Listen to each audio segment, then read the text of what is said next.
Welcome to my preview of Air Force versus Baylor in the Lockheed Martin Armed Forces Bowl. This is part of my Mountain West preview series, so make sure you like, subscribe so you don't miss any great Mountain West content or any of my other Mountain West Bowl game previews. We're going to be looking at the top storylines, top players, and keys to the game for both of these teams, as well as the score predictions. Make sure you stick around all the way to the end and let me know in the comments how you think this game is going to go and what your score prediction is. 9-3 Air Force versus 6-6 Baylor. It's going to be Thursday, December 22nd, 5:30 p.m. Mountain Central Time on ESPN. Yep, that's Thursday the 22nd. And it's going to be Baylor favored in this one, given a 69.1% chance of winning and a 6.5-point advantage. I'll talk about at the end whether I think that is accurate. Looking at some storylines for this. Well, Baylor, disappointing season, to say the least, for the former Big 12 champions.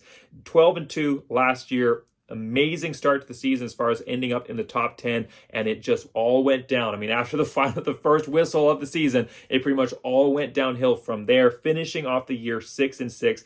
Now, this is still a team that went out and won the Big 12 last year, so they are still a quality program in that they were Power 5.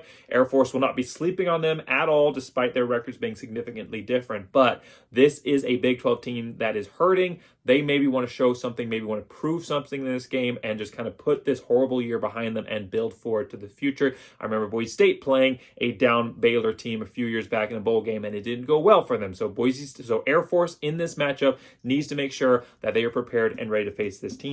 Now, Air Force, this is actually a good year, a very good year for Air Force. I think there was some expectations from some fans that it would be better than it was, but considering the amount of players that they lost, this was a great year for Air Force. They actually did exactly what I predicted they would. They went 9-3, which is what I said they would at the beginning of the season.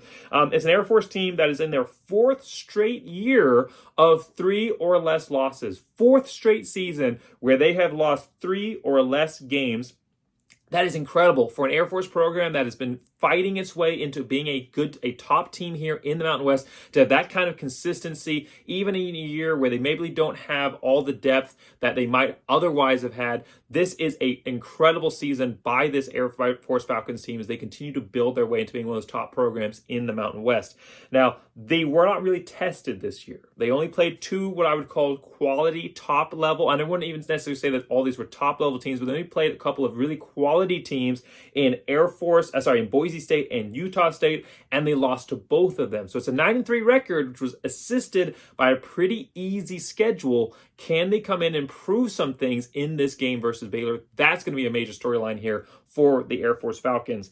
Top player, and this is easy. You probably all know who I'm going to say before I even say this. The Mountain West Offensive Player of the Year, Brad Roberts, 1,612 yards rushing, 15 touchdowns. He is the focal point. That goes without saying, but he is the focal point of this Air Force Falcons option attack. He gets the vast majority of the looks here, and even when he's not getting touches, he is drawing the eyes of the defense. He needs to have a big game here on a big stage, a chance for Air Force to prove some things. He's going to be the tip of the spear as far as proving something versus this Baylor defense.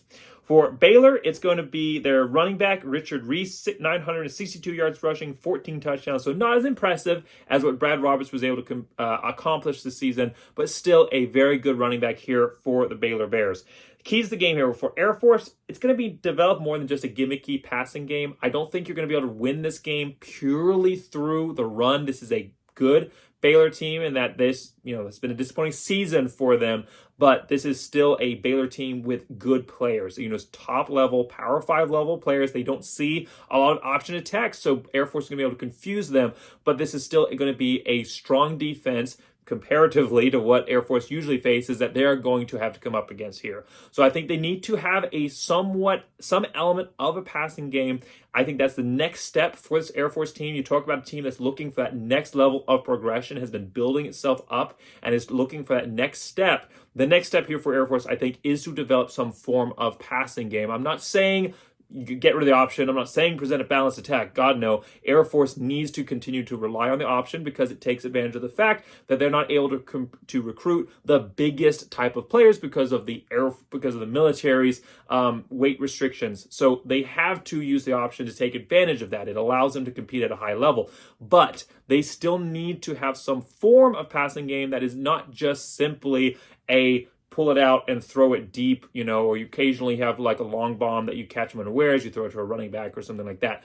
Air Force needs something more than just a gimmicky passing game to continue to develop themselves for the future here. And I think that involves using some more short screens, using more short passes, tight ends, that kind of thing. I think there's multiple options off of this when you're running an option style attack and the defense is being sucked up into you. I think there's multiple opportunities for Air Force to find and start utilizing that passing game more. So that's the big one here for me. Zeke Daniels, 733 yards passing, 6 touchdowns, 2 interceptions, but only a 47.4% completion percentage.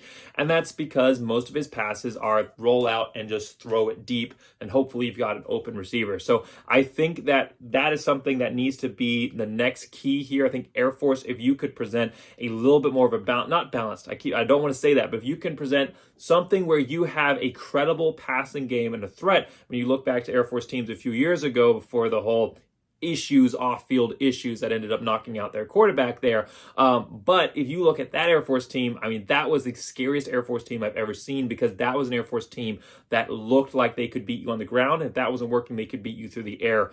That is the next step, I think, here for this Air Force program. For Baylor, stop the inside run. Whatever it takes, stop the fullback dive, stop the halfback run up the middle, force Air Force to the edges. Now, obviously, there's some big opportunities there on the edges. That's where your big runs happen. But it's also high risk, high reward. Force Air Force to have to complete the pass outside, or not the pass, but the pitch. Force Air Force to have to make multiple handoffs. Force them to the outside where there's opportunities for fumbles. We saw that versus Boise State this year. Opportunities for Air Force to fumble, to mishandle that pitch, and to force them to get the ball to another player versus handing it up off the middle, which is an assured 4 or 6 yards every time. Or even if it's not, it's a very easy, no-risk type of situation. Force them to the outside where you can get them for tackles for loss, get them behind the sticks. That is always the biggest issue when you play an option team. If they get behind the sticks, they are not built to pick up big yardage afterwards. They're built to have 3-4 yards every play,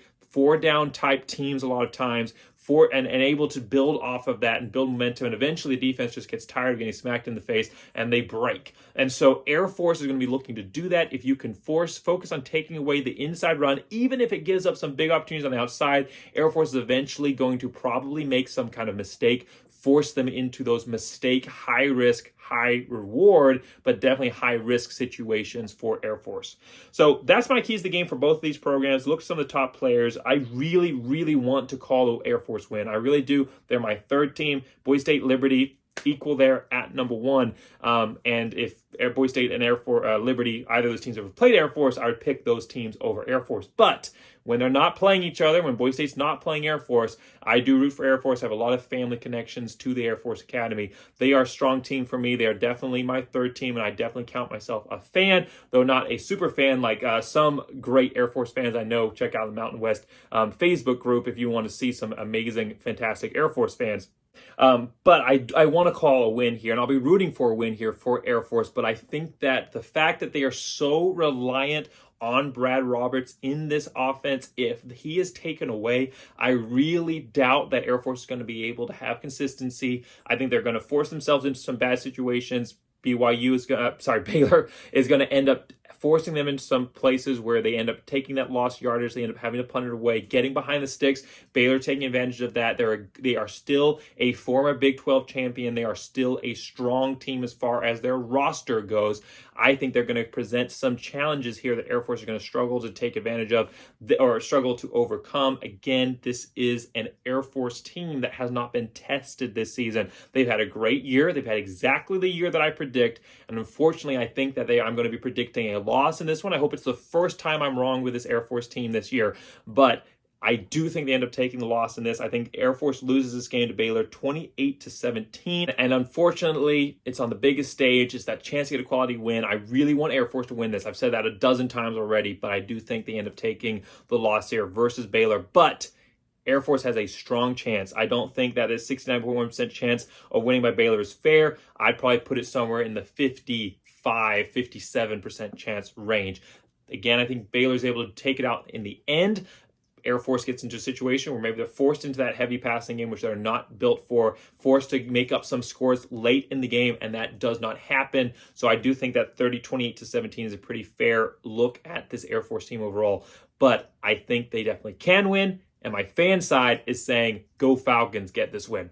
So thanks so much for watching. Let me know in the comments section what you think, what I got wrong, and I'm sure a lot of Air Force fans will be letting me know how wrong I was and how Air Force is going to crush Baylor. And like I said, I'm rooting for every single one of you to be right and for me to be dead wrong on this one. I really hope that Air Force gets this win. But let me know what I overlooked, what you think that Air Force is going to be able to do in this matchup. If you're a Baylor fan that happened to watch to the end, make sure you let me know what you think in the description as well. I'm excited to hear and see the conversation that takes place. And make sure you check out the Mountain West Conference Alliance Facebook group. And then from that, there's also some great Air Force, history of Air Force Falcon football, Air Force Falcon football fans. There's some amazing groups as well for Air Force Falcon fans. So make sure you check them out. I'll put the links to all those groups in the descriptions. Thanks so much for watching. Make sure you like, subscribe. And as always, go Big Blue.